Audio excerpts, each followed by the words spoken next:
السلام علیکم ناظرین، welcome back to my channel.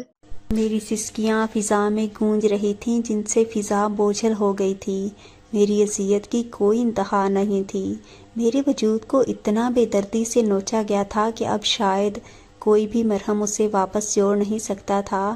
میری شادی کی رات میرا شوہر اپنے ساتھ 5 آدمیوں کو میرے کمرے میں لے آیا تھا اور خود صوفے پر بیٹھ کر تماشا دیکھ رہا تھا۔ ان 5 نے باری باری میرے ساتھ۔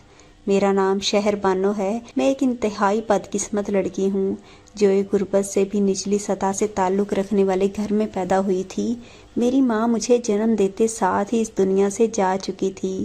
ماں کی آغوش کیا ہوتی ہے میں قطعاً اس سے ناواقف تھی۔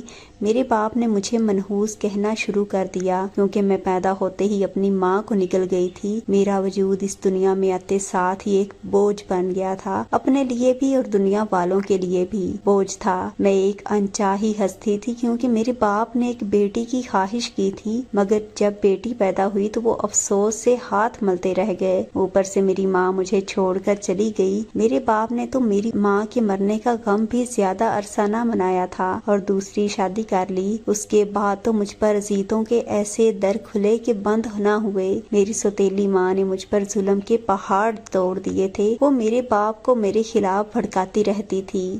میرا باپ تو پہلے ہی مجھ سے کھنچا کھنچا سا رہتا تھا، اوپر سے میری سوتیلی ماں نے اسے مجھ سے مزید دور کر دیا تھا۔ محبت جیسے جذبے سے میں قطعاً ناواقف تھی کیونکہ نہ وہ مجھے ماں سے ملی تھی اور نہ ہی باپ سے۔ میرا باپ جب کام پر چلا جاتا تو میری سوتیلی ماں مجھے ڈنڈے سے مارتی تھی، مجھ سے چھوٹی سی عمر میں ہی ہر کام کرواتی تھی۔ میری زندگی نوکروں سے بھی زیادہ بدتر تھی۔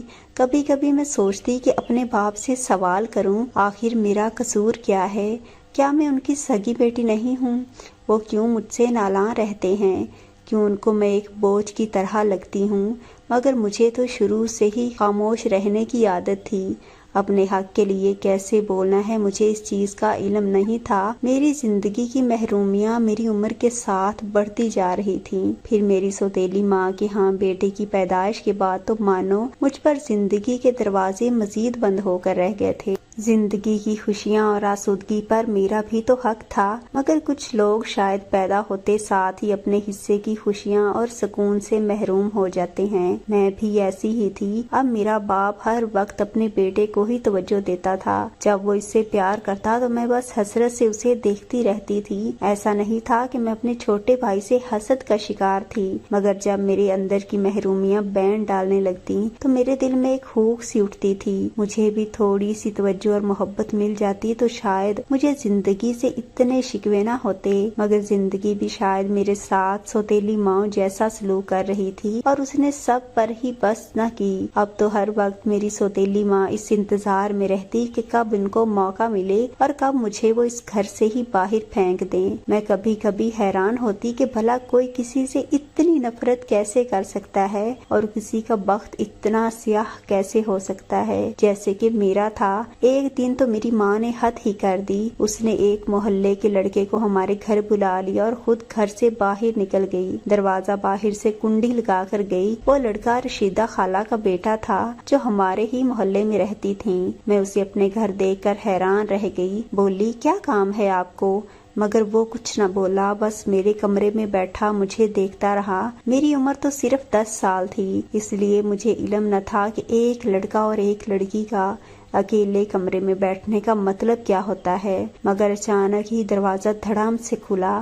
میری ماں روتی پیٹتی میرے باپ کے ہمراہ گھر داخل ہوئی، چلانے لگی، کہا کہ اس کے کرتوت تو دیکھو انور، اسی دن کے ڈر سے ہی ماں باپ کہتے ہیں کہ ان کو بیٹی نہ ہو۔ ذرا کمرے میں تو جا کر دیکھو اپنی بیٹی کو محلے کے لڑکے کے ساتھ کیا گل کھلا رہی ہے۔ توبہ توبہ، کیسی بد کردار لڑکی ہے، جوانی چڑھنے سے پہلے ہی بدکاری پر اتر آئی ہے۔ میرا باپ غضبناک انداز میں کمرے میں داخل ہوا۔ وہ لڑکا تو انہیں دیکھتے ساتھ ہی بھاگ گیا اور میں حیران پریشان سی بیٹھی صورتحال کا اندازہ کرنے کی کوشش کر رہی تھی کہ یہ آخر ماجرا کیا ہے، مگر میرے باپ نے تو مجھے سوچنے کا وقت نہ دیا تھا۔ اس نے مجھے بالوں سے پکڑ کر فرش پر گھسیٹا، پھر پیٹنا شروع کر دیا۔ ایسی ایسی گالیاں نکالنی شروع کر دیں کہ کوئی باپ اپنی اولاد کو نہیں دیتا ہوگا۔ میری ماں کھڑی تماشا دیکھنے لگی۔ میری سمجھ میں نہیں آ رہا تھا کہ اچانک میں نے ایسا کیا کر دیا جو وہ یوں مجھ پر قہر بن کر برسا ہے۔ میرا باپ چاہے مجھ سے نفرت کرتا تھا مگر اس نے کبھی مجھ پر ہاتھ نہیں اٹھایا تھا، مگر آج تو شاید اس نے زندگی بھر کے سنبھالے ہوئے تھپڑ مجھے دے مارے تھے۔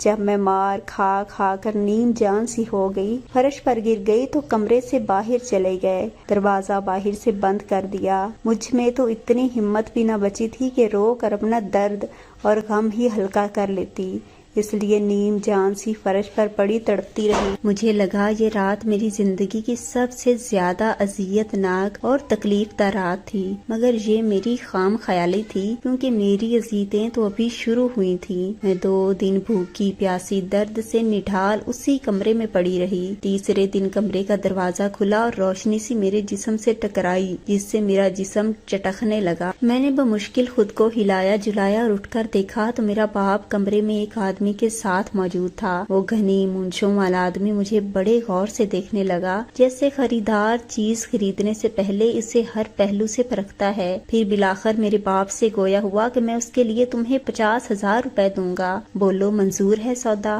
میرا باپ سن کر خباثت سے مسکرایا، کہا کہ منظور ہے، مگر میں ایک غیرت مند آدمی ہوں، ایسے ہی تجھے نہیں دوں گا اپنی بیٹی، بلکہ تمہیں اس کے ساتھ نکاح کرنا ہوگا۔ وہ آدمی مان گیا اور وہاں سے چلا گیا۔ میں ان دونوں کی گفتگو کے معنوں سے ناواقف تھی کہ وہ کیا سودا بازی کر رہے ہیں، مگر آسمان تو تب سر پر گرا جب اگلے دن میری ماں ہاتھ میں ایک شاپر اٹھا کر لائی، میرے منہ پر دے مارا، بولی، اسے پہننے تیری بارات آئی ہے، اب تو اس گھر سے ہمیشہ کے لیے دفع ہو جا۔